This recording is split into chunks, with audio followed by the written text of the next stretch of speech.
Hi, everyone. We are Hi, back with guys. another episode of Laugh Lines and Turbulence. Hey, Deb, how are you? Good, Gina. How are you? Oh, well, I'm doing all right.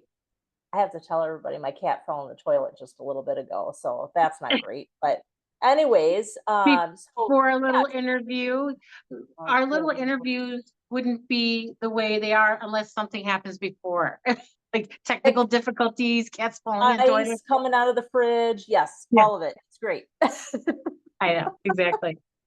So some weeks we're gonna have people on for that we're gonna be interviewing, and but we thought it would be really important for everybody to kind of get to know each of us. And so today is Debbie's day. We're gonna talk to her about kind of her life shift after she turned 50, and yeah, we'll kind of go through that. So are you all ready? Are you all super nervous? Wipe the sweat off.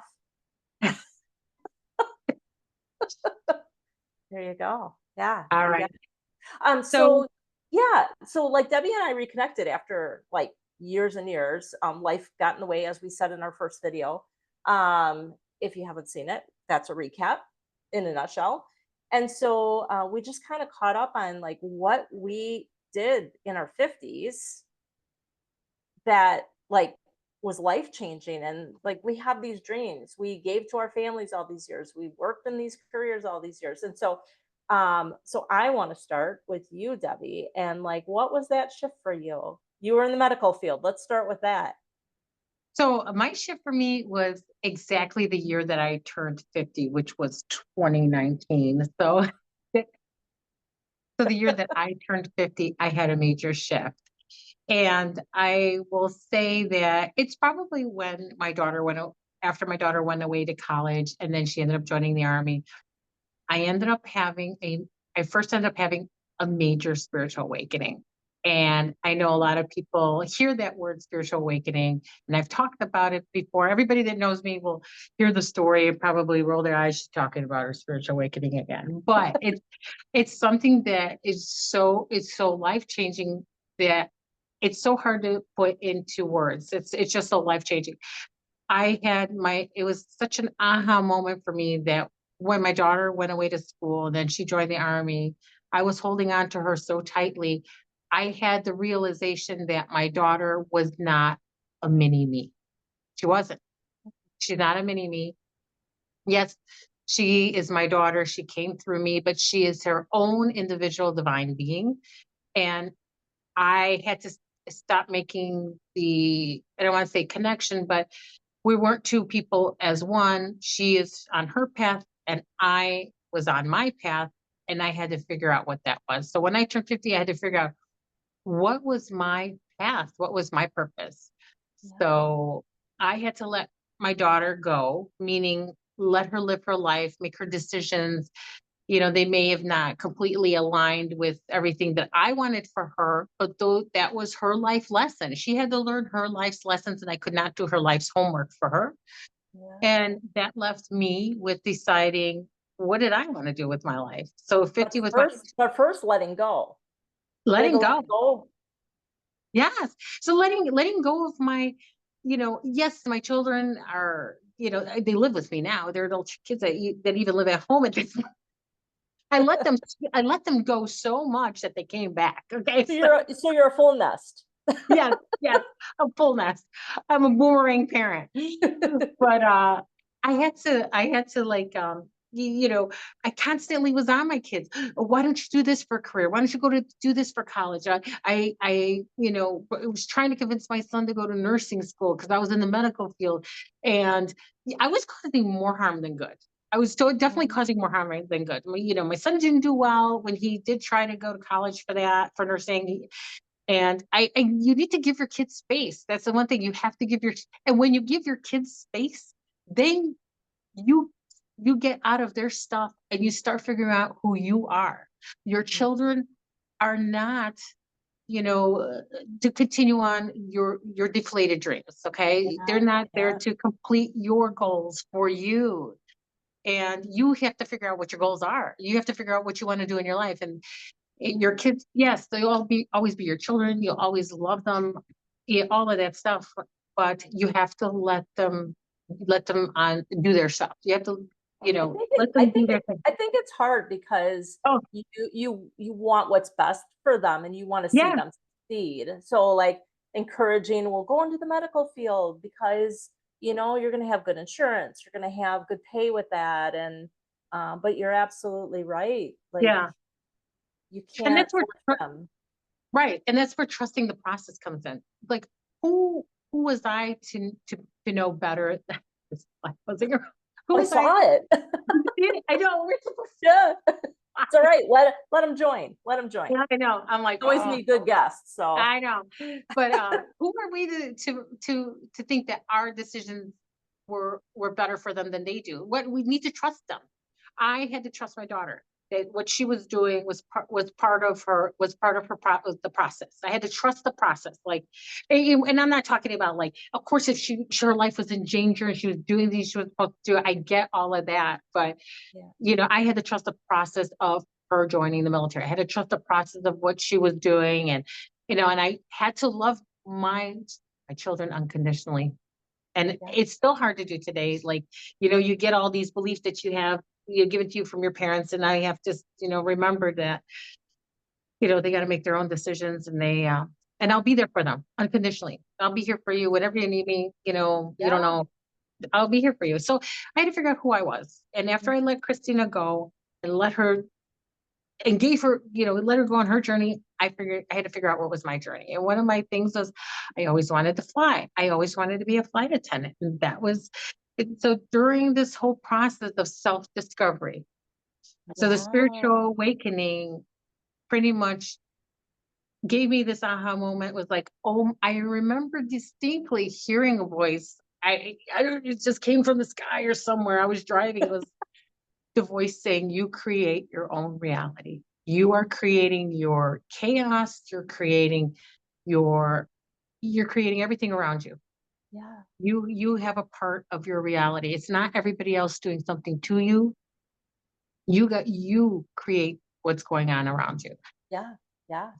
So I Oh, then figured out what I liked. I started rediscovering myself. I'm like, you know what? I really like going for walks. I really like nature. I want to fly. And I had a great job at a hospital, a really big hospital. And I wanted to be a flight attendant. I always wanted to be a flight attendant and it's travel. it's funny when we did our first live together, Mhm. um and driving around with you and seeing your face light up every time you saw an airplane. Yeah. I I just it was so inspirational, and like I felt your excitement and your like this is I yeah, I found where I need to be. Yeah. I could feel that Exactly. energy. Aw, it's true. Because I lived not far from the airport, and I would see the planes coming in. I, be in the yard, and I would just look up there, and here I am, like 40, 48, 49, whatever. Even before there, I want to let people know too, whenever you get excited about something or get inspired about something, that's a clue that maybe that's what you should be doing. Maybe that's a clue. That's your intuition.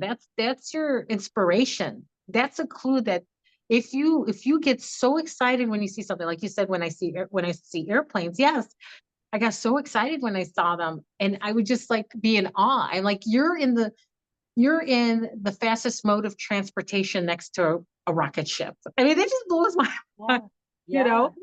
And rocket And ships don't go from state to state, they so that don't. wasn't No, an option for you. airplanes are way cooler. I mean, they only have what rocket ships only have one destination, space. And only a couple of seats. And only a few seats, exactly. So, so yeah, at least I get to go, to the beach or to the mountains, or those are my overnights. But yeah, it's a clue when you're inspired about something, and don't worry about what other people think. Stop asking people for their opinion. That was another thing. What do you think I should do? Do you think I should apply? So I would get, So of that course, happened so that happened to you, yes, every asking person, people. right? Every person I would ask, say, you know what, I'm thinking of being a flight attendant. well, maybe you should think about retiring. And I'm like, retiring? I still got at least another 25 years, a good 25 years ago. And I don't think I could sit looking at these four walls in an office in the hospital for the next 25 years. And the hospital's been very good to me, honestly.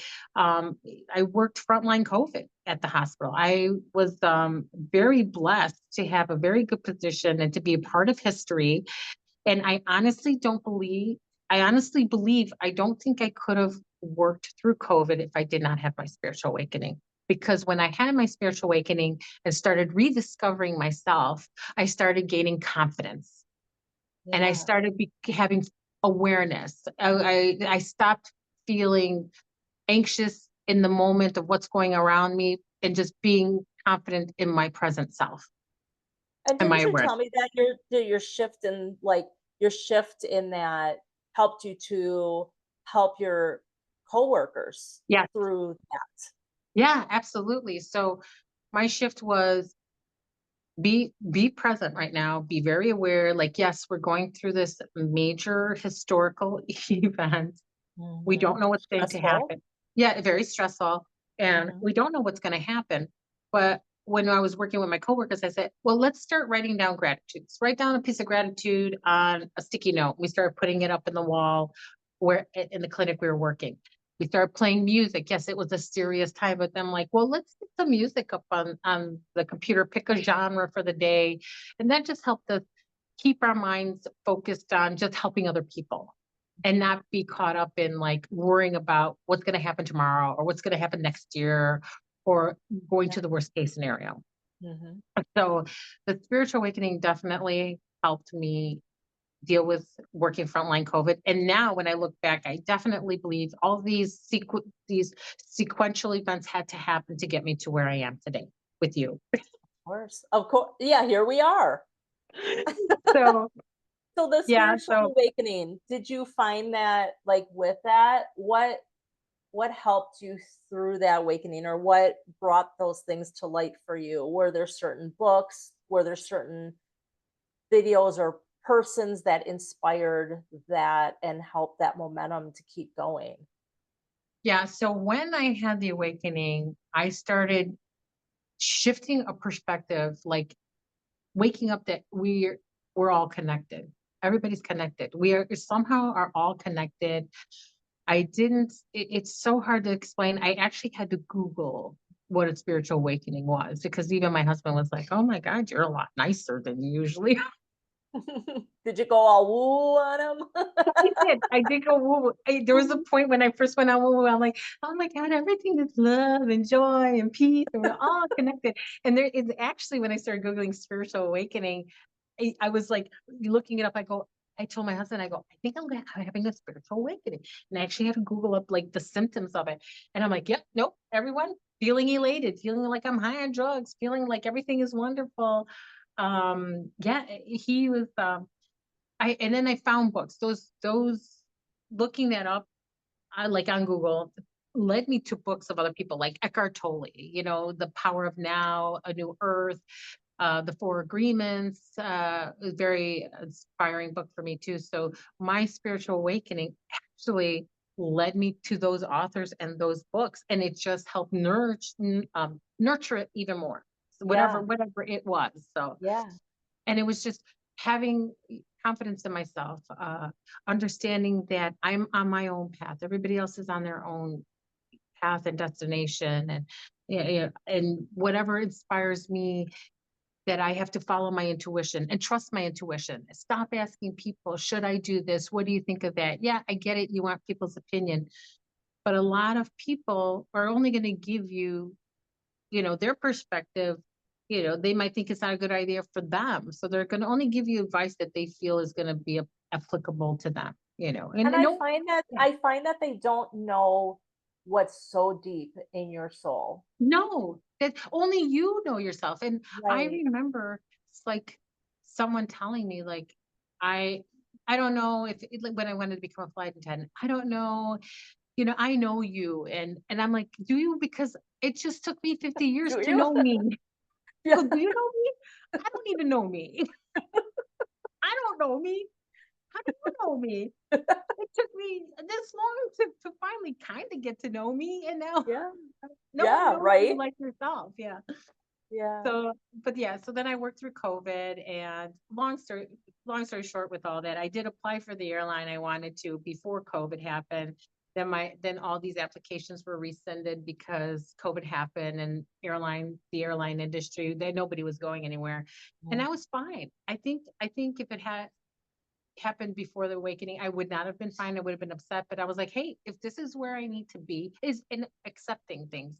I'm like, okay, if this is where Yes. I need to be and this is where I need to work and do this right now, then that's fine. And maybe that'll come later. But I didn't give up my dream of being a flight Yeah. attendant. I said, I remember distinctly even saying, once I got the email right in the middle of in my PPE swabbing in the middle of summer in Chicago, and I got the email All saying, your equipment.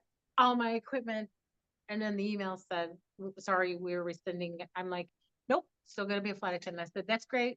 Put it in my pocket. I said, nope, I'm still gonna be a flight attendant. And we're still, and having the, um, oh, what's the word I'm looking for? Like the faith that it was going to happen. So I had immense faith that it was definitely going to happen. It was just a matter of when. So once COVID kind of we died down and we shut down the department, and I was the supervisor of another department, and then the applications came up, and I was like, well, that happened a lot quicker than I thought. I'd better apply. And Yeah. so I did, and Yeah. everything I happened. But I think it's so interesting because I think many of us get caught up in this, where we have to have control, right? And yeah, so, and like you said, like you get that first notification and you want it to happen on your time. yeah, That's not necessarily how life works. And we all know that. right, It's really right. hard to let go of that control Yeah, and it making is. it like taking the square peg and putting it in the round hole on the little what were those little Tupperware Yeah, toys or whatever? yeah, Yeah. and forcing it in there. Yeah. Yeah. No, you're right. And I now when I look back at it, I'm like, just wasn't time. And I think after my like because I went through this whole awakening thing prior to this, it helped me cope with that turn down better, if you know what I'm Yeah. saying. Like You it needed to learn more. yeah, I needed to learn more. I turned it into, I turned an obstacle into an opportunity. And another great author I love is Wayne Dyer, and he talks about that too. It's turning obstacles into opportunities. And I figure, well, like you said, I still have a lot more to learn, and I still have a lot more to give here, and my time will come. So, yeah, and I love it. I just going through the process and everything just happening the way so smoothly. Like when I applied to become a flight attendant, the funniest thing I could tell you too is, and this is where I felt like, oh my God, this is so meant to be. Before the applications were to come out exactly at 1 p.m. on a specific date. Okay. And it was like applications 1 p.m. on a particular date. And I was ready. I had everything ready to go, and I had my computer up. And I remember being in my office at the hospital, and I saw the clock on my computer, my laptop, and it said 12:53. And this is where I heard a voice. And this is, I feel that's your intuition. And Always some follow people your would be like, "You're hearing voices." you That's see not, you're hearing voices. but Right. it's like you said, it's an intuition. Intuition. Yeah. Yeah. So I truly believe that, you know, listening to your intuition, that little voice that like, I really should do this or I shouldn't do this, Yeah. but really listening to that intuition. And a lot of times, and I think the awakening to help me quiet my busy, ruminating mind to make it quiet enough to really listen to my intuition. Yeah. So that awakening helped me get into the books I've read, into meditation, and that helped quiet my mind to really listen to my intuition and what I'm supposed to do. And which your intuition leads to your purpose. And it's just they all go together. So at 12:53, I looked at the clock, and then I said, I heard a voice say, go now, apply now. And I'm like, okay. So I went in, and the application was there, and at 1:03, the applications shut down, the computers froze for about 4 hours. So nobody could get through after 103. So I was like so grateful that it went in. I was like, oh my gosh, it went in. It's kind of like And registering for marathons for yeah, people. that's Like what the I Disney heard. marathons, you got a window and you either get in or you don't. Yeah. I felt like I won the lottery. I literally felt like I won the lottery. I was like, oh my It God, I sounds like can't you believe did. it. It sounds I like did. you did in your own I way. did. I did. So Mhm. then, yeah, and it was great. I got a email the next day, and with literally within 2 months, I was in training to be a flight attendant. And it was so surreal to me. It was like, and the other thing too is like, no, Andrea was talking about overcoming your fears. And I just had that fear, that familiarity of being at the job I was for, 13 years at the same place. And just having it be so familiar and feeling so secure that I was getting overwhelmed.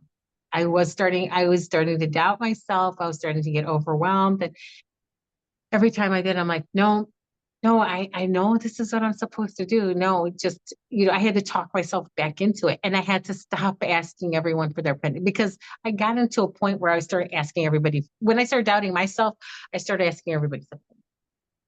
And then you can get really confused because you can get a lot of different answers. Oh, definitely. And Steve Jobs has a great quote, and I really should know this quote by heart. And it was during a commencement speech, and he said, "Follow your heart and intuition. You already know what you want to be. Don't ask for too many people. Don't ask people for their opinions because follow their own dogma and other stuff." So, but it's a great quote, and I should really have that handy because I think about it all the time, and it's so true. Yeah. And he even says you could connect the dots, looking back to where you are today, like looking at airplanes, as a kid, even laying in the grass, looking in the sky, always being excited seeing airplanes, always. So you could kind of see where you ended up if you go backwards and see the things that inspired you. Yes. Isn't So that crazy? yeah, It's totally just crazy. crazy. Yeah. Yeah, And all the time you're like, why this and why that, yeah. and we don't always have the answers at the No, moment.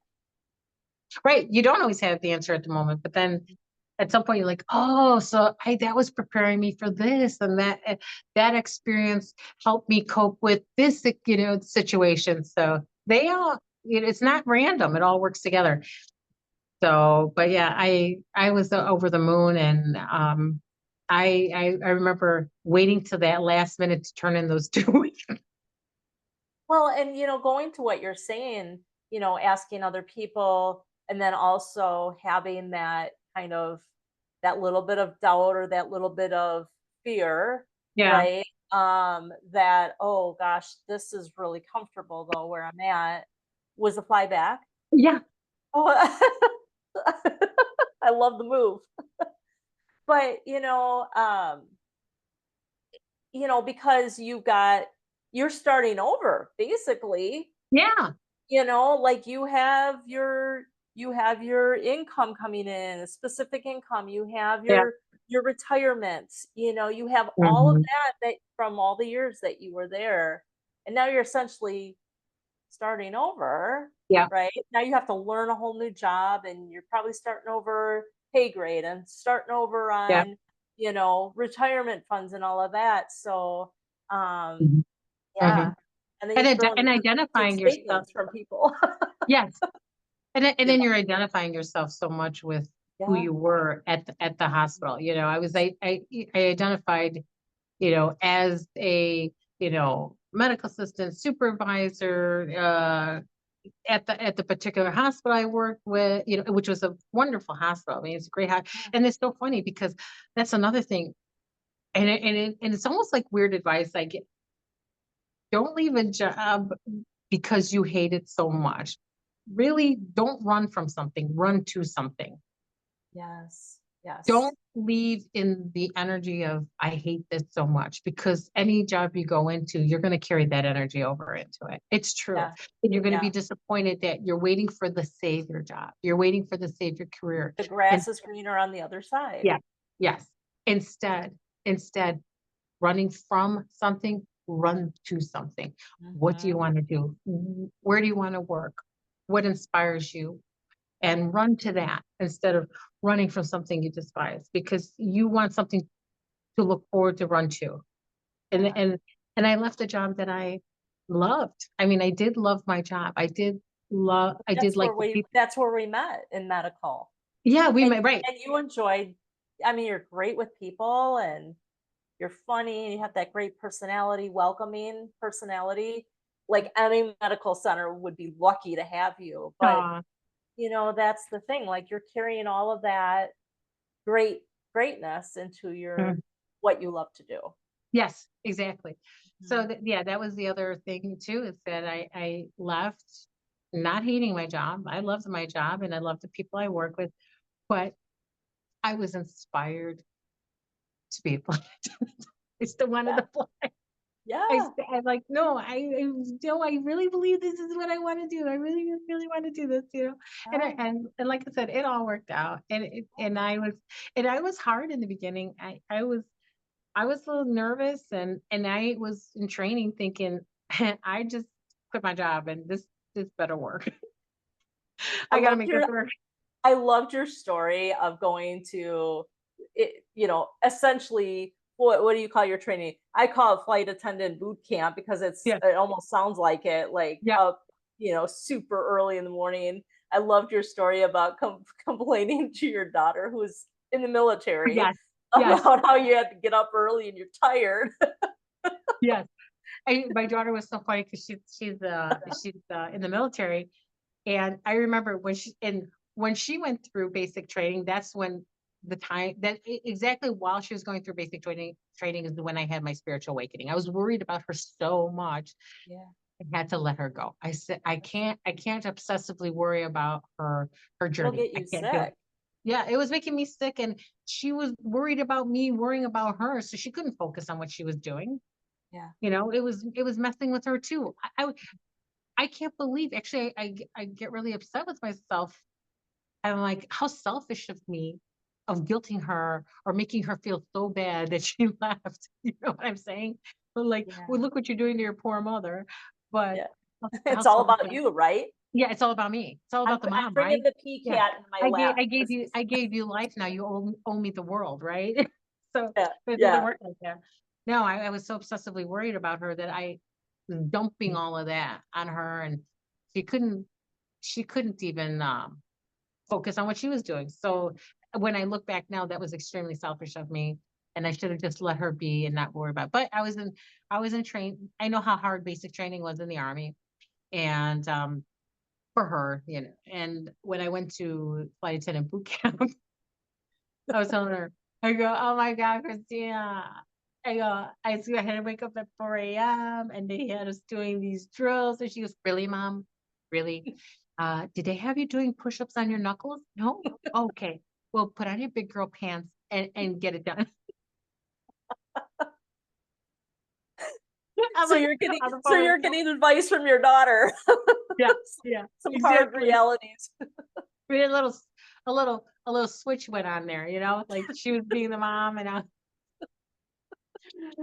and I was like, okay, I'll go with what I'll do it. I'll be fine. She was just probably rolling her eyes, like, oh God, like Going after all back the to bed stuff that now. she's been through, right? After all the stuff she's been through in basic training, like doing like what I think 20-mile rucks in the rain and in the forest, carrying her backpacks and throwing grenades, and here I am complaining about getting up at 4, Figuring out how to so open the emergency door. yeah, exactly. Exactly. So, but it was, and that was the other thing too, is when you go into something completely different, man, that really like you really blossom. You really learn what you're made of. And that was really the proudest moment one of the proudest moments I've ever had was getting through that and coming out just a different career, a Yeah. different perspective, different people, working with different people, different company. It was just like, wow, you just like emerged into this whole new persona and this whole new And person, different places different all the places. time. yes, like it, and when I started traveling, because we didn't, I mean, we took the kids to Disney before and things like that. But Yeah. when I really, that's another thing too, traveling really opens up your eyes to other perspectives. Yes. Um, just getting to go to the mountains or to the ocean or places that I would have never even thought to go to. Like they weren't on my bucket list, and I'm like, I wouldn't waste my time or money going there, and then end up going there and loving it. And Uh, so I'm like, oh my God, what's one of those places? Like Seattle. I have cat hair flying all over, so I I don't know have if you. flies. I have flies. Well, he's gone now. The fly's gone. Shh, don't talk about him or he'll come back. But So there, what's one of those places? Seattle. I love Seattle. Seattle's a Really? great place. Seattle's beautiful. So the Pacific Northwest, it never really, I'm like, everybody is focused on going to the beach. Everybody wants to get their sun. They want to lay in the sand, and which I get. Or, you have your Disney lifers, people that go to Disney every single year. And when I got to Seattle, there was just some kind of something there, an energy there that I really enjoyed. I really loved it. I went to Pike Market and I'm Saw sitting, fish being thrown I around. saw fish Did you being go to the thrown fish and thing? people yelling and throwing fish. It was pretty cool. And I was eating my lunch and I'm sitting by, I had a window seat and I'm sitting and watching I could see the water and I could see the mountains. And I'm like, God, this is amazing. How beautiful. I just couldn't believe how beautiful it was. You can't even imagine places nothing on TV will ever be comparable, or someone telling you will ever be comparable unless you're there yourself. Yeah, I And agree. if you can get to do that, that's another thing too. Step outside of the box. If you Yeah, every year go to, and I get it, you may love a certain destination, yeah. but if you go to the same place every year, try somewhere else Mhm. because life is beautiful Yeah, and nature is amazing. And yes, like I said, you have people that may go to Disney every year or may go to a certain beach every year, but do try somewhere else. Go to the mountains, go to Yosemite if you can, instead of going, where you normally go. right, right. And you know, expand your horizons. And I think that, that pertains to we're humans of or humans. We're humans. We're creatures of like um what word am I looking for? Like we're used to certain things and comfort, and Yeah. what we know.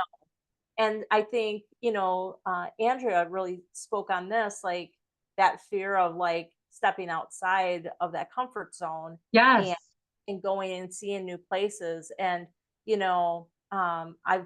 my folks took me to Disney every year as a kid. Loved it. I'm so grateful for that, Yeah. right? Because they loved it. We have lovely memories.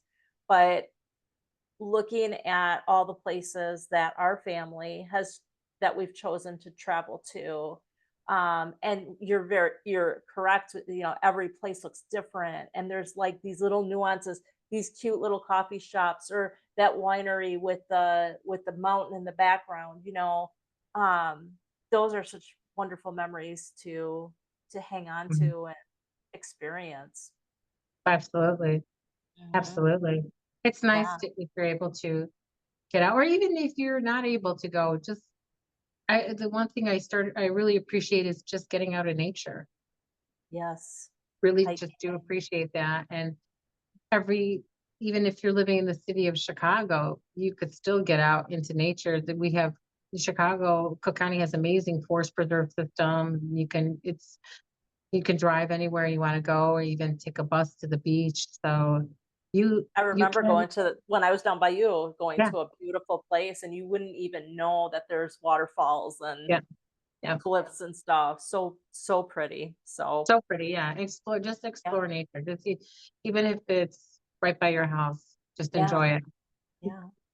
So, So let me ask you a few questions. oh, So okay. let's see here. Yeah, yeah, yeah. The So one you, we have aha moment questions, but we have them just for backup. But the other thing too is, if there's certain things we haven't covered through our chat, these will cover those. So, um,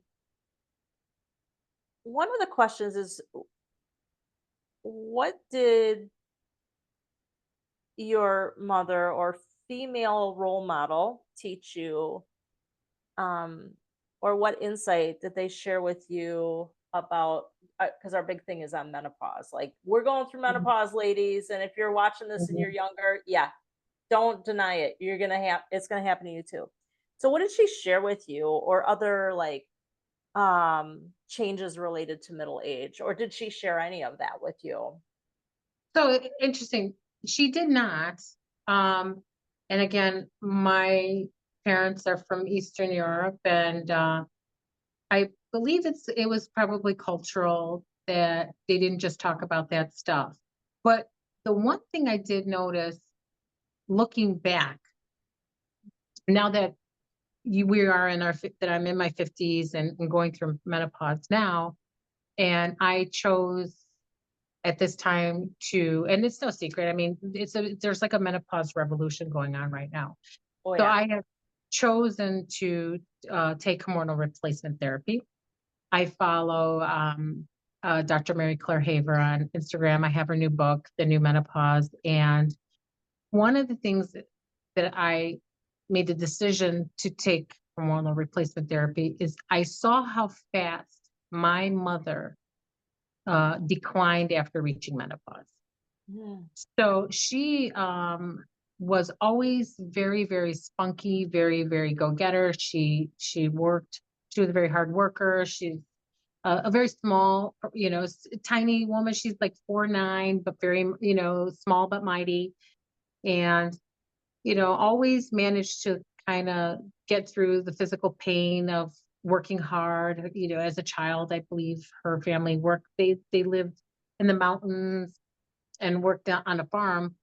But looking back now, I see once she reached her 50s, and she didn't talk about it, I think uh, people associate menopause and aging with hot flashes, and it's not just about hot flashes. And I think that's such a misconception that your only menopausal symptom is hot flashes. It is so not true.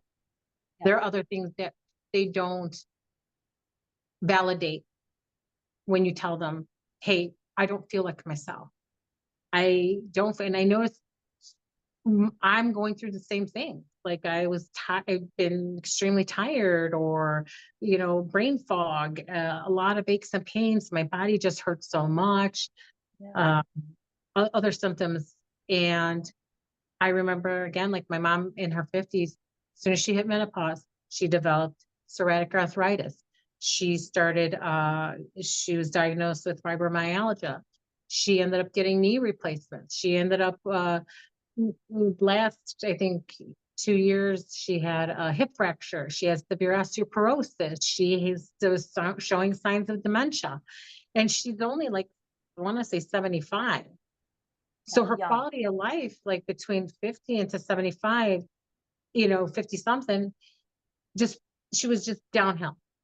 Yeah. I just remember her complaining so badly about her physical pain, her joints hurting, her knees hurting. Like within, I think, 3 years of her being in menopause, she ended up with knee replacement, and it just got worse after that. So she did Yeah. not share. But now I'm looking back at my symptoms going into menopause and remembering how much. And I remember thinking back then was like, oh my God, my poor mom, like she turned 50 and all of a sudden everything went to crap. I was like, it was like overnight. I was Yeah. like, oh my God. And then I am thinking, well, maybe she's just, maybe she's weak. At the same, You just never knew it. I'm like, you never know. I'm like, oh, but now I realize she didn't really share so much like, hey, I'm having all these symptoms. She just probably thought it was just, well, part of life. Old age. Old Yeah, age, I'm old getting age at older. 50, old age at 50. Old age and 50, but I'm Yeah. getting older and I Yeah. just have to deal with it. And yeah. And I just have to deal with it. Yep. Pretty much that's how she said. I think that was another thing she mentioned was that you just, it's part of life. And the way my mom, her little Eastern European accent, she said, this is just a part of the life and that's it, and you have Yeah. to deal with it. Right. And that's why I started taking hormonal replacement, because I didn't want to have to go through severe osteoporosis, dementia, all the things that my mother went through, even my grandmother. Like I remember her declining rapidly too. Yeah. I really do. Like now looking back, I'm like, God, like they turned 50 Yeah. and I was scared. Like, I hope that doesn't happen to me, Yeah. you know? Yeah. Well, and that's just it. It's, those things. I think a lot of women would say that their mothers or their role models didn't really talk about it. Right. And, it Right. was just accepted as old age. And, it's not that we can't, like, if you do choose to do hormone replacement therapy, it's not that that's going to prevent Right. anything from happening. I mean, it's not the fountain of youth. We all know that. Right. But, it's, I know the doctor you mentioned, she talks about how women, they live longer, but they live sicker Yes. because of that drop in estrogen. And so, um, what quality of life do you want while you're still Right. here, right? Right. So, Right. And yeah, and that's a personal decision for that's not saying you have to do that. And that's yeah, another thing of being a woman is you advocate for yourself. yeah, Advocate for yourself, get information, make your own decisions. It doesn't mean you mhm, have to do it or you don't have to do it. It just yeah, means that we are now at this age at 50, women are doing more at 50. yeah, We are second careers, um, doing amazing things. mhm, Women at 50, there's always that misconception, but when you turn 50 and you start getting into menopause, you need to just be quiet, sit in the corner and shut up. You kind of fade away. You're not seen, you're not bright, your light doesn't shine as bright as you did when you were in your 20s, your 30s, or even your 40s was started to get a little dim. Okay. yeah. Like And your light started to hasn't dim that out. hasn't that gone on our whole lives though? Yeah. Keep your mouth shut and take care of your children. Right. Keep your mouth shut, Right. take care of your husband or your Right. partner. And stop having crazy ideas. Right, Stop having right. crazy Don't ideas. don't dream. Don't no, Don't just drink right you now. do you, do the safe stuff. Yeah. And Yes. that really speaks to like your awakening, and especially with your fear with Christina. I mean, you weren't trying to discourage her from doing this Right. stuff because you had ill will against her. It was the fear of a mother. Like, Yeah. what could happen? What can happen to your kid when they leave home? Oh my gosh, it can happen. That Right. those thoughts can go no matter. My daughter just flew off to Europe today, Right. and I'm like, you can get into that. The Right. squirrels running on the treadmill. Oh my gosh, what if they don't do this? What if Mhm. So, but then when we turn 50, now it's be quiet and just age. Yeah, age. We're And aged all of a now, sudden, so everybody thinks you don't know anything at 50, which really surprises me. I'm like, you know, I've yeah. kind of been around the block a few times. I feel at 50, I know quite a bit. I don't know everything, but The I've good learned quite a blocks, few things. people, the good blocks. Yeah, yeah, exactly. But yeah, it's also like we were Yeah. talking about, my daughter was like, control. Part of it was my mother making me believe that worrying was did good. Because she was very anxious and worried a lot. So Yeah. and that's in the four agreements. You kind of get programmed as a kid, to take on the beliefs of your parents. And, Yeah. she was a worrier. So I became a worrier, I guess. I didn't intend to, but it just happened. And then part of it was taking on her, all of her stuff, my mom's stuff, and then dumping it on Christina. And at the same time, the control factor, like, oh, I don't have any control now. I can't tell her, no, you can't go, or I can't say, well, if you can only go for 2 weeks or something, giving up that control to another independent person, I you think know? society builds that too, like you raise your kids until, from birth till 18. And at 18, they're now adults, Yeah. So being able to work up to that Yeah. relinquishing control, but it's hard, Mm. I don't And it's know. and it's like even when they're 18, yes, they are adults and Yeah, but you still need to be there for moral support. right. Right. And it's Absolutely. not telling them what to do. It's just being open and listening to them of what they want to do. Yeah. Yeah, So, absolutely. mhm, Yeah. so No, let's see here. I'm just looking here really quick. Now we break. Do do do do yeah, and do the do fly's gone. do do So, do. Okay, so here's a great question. okay. So, what are the physical or mental changes you've experienced during this phase of your life that you have found to be the most humorous? Because we got to have the laugh lines too, right? Of course they do. The most humorous physical. Oh, a couple of things. One is the gray hair battle. The gray hair battle. So for the last, I think 9 months, I tried to grow out my gray hair and totally convincing myself I love it. Right.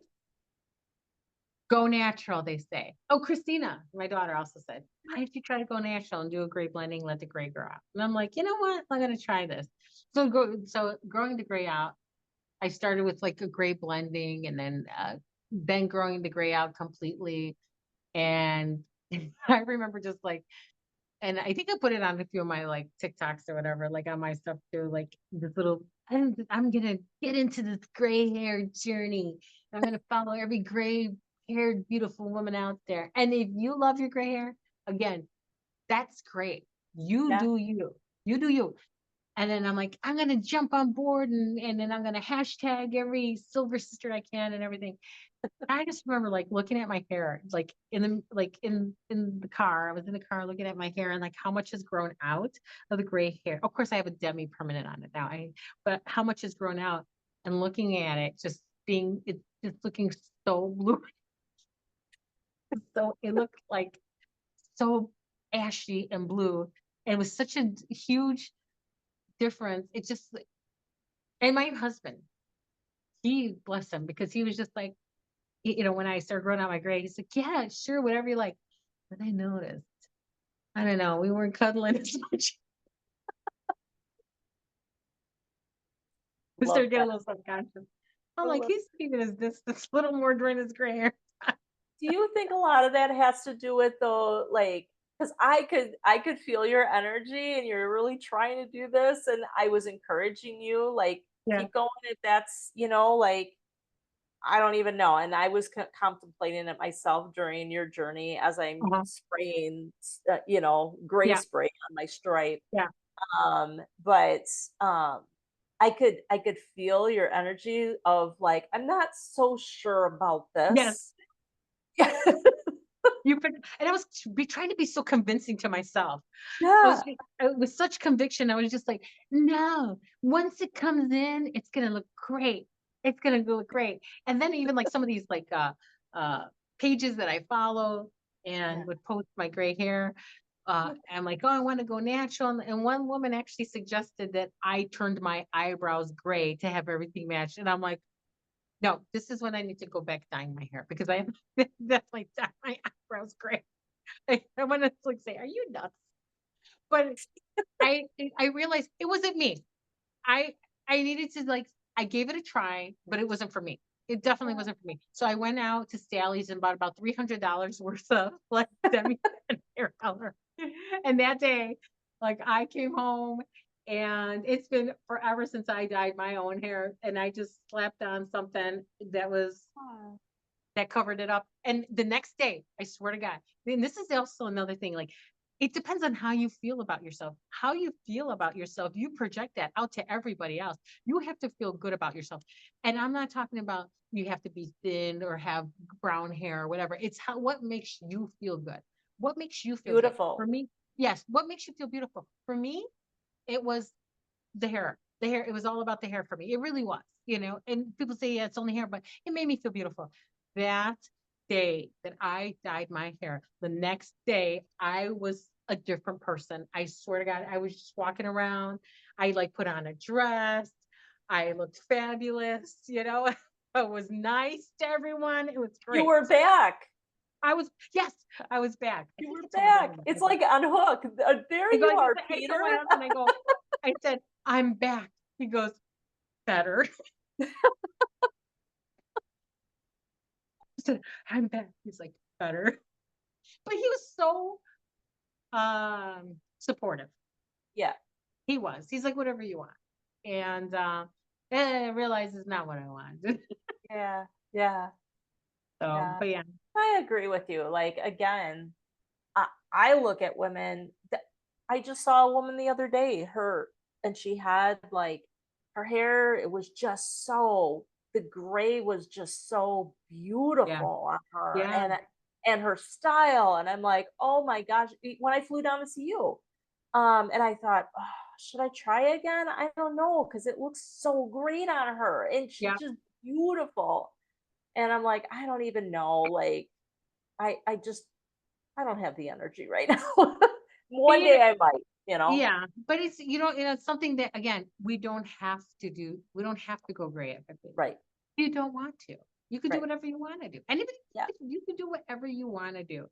yeah, And it was a no. And for me, it wasn't for me. I didn't feel good. I wasn't ready. And I love how Norma Kamali. She's a fashion designer, and she yeah, looked amazing. She's like 75, Norma Kamali, yeah, and she's known for she has a certain style, and she has this very brown long hair, and she has these super cute short bangs that she trims herself. And I love Norma Kamali.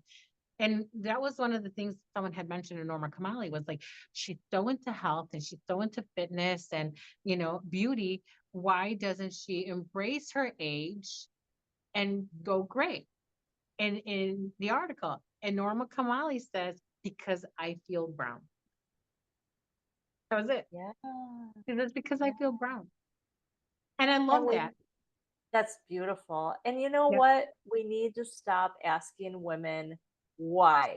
Why don't you do this? Why didn't you Yeah. do that? Why? Because it's shaming. I Yes. feel like it's shaming, and I we need agree. to lift each other up as women Agreed. and and embrace the beauty in each woman. Yep. I agree 100%. I Mhm. agree 100%. Stop Yeah, asking why. Absolutely. yeah, yeah, Just be nice, say kind words, and yeah. let them do their thing. Mind your own business. Absolutely. Right. Stay what did you say? Stay on your own paper? Stay on your own paper. Yes. I used that on my husband the other day. Didn't go Yeah. so well. He's like, "What do you mean stay on my own paper?" I'm like, "Yeah, and I'll even, like, teach you to color in the lines while you're there too." It's Well, fun. Debbie, thank you All right. so much for sharing your journey. I think this like when we reconnected and you told me all of this, I just was so in awe and so proud of you for Aw. just following your heart. That's so important is following your heart and being happy and being Yeah. confident. So, And I'm yeah, so thank proud you. of you too, Gina. I mean, Oh, thank you. yeah. And it's funny because, just letting everybody know, we had 30 years in between where we haven't seen or spoken to each other, and we pick up right where we left off. And now Like we you talked remember the why day you were, before. yep, Like we talked the day before. yep. That's amazing. It's an amazing, beautiful connection. Yeah, So I love that. Thank you yeah. so much, Me Gina. too. You're welcome. Have a great day. You too. And I'll Okay, talk to you bye. soon.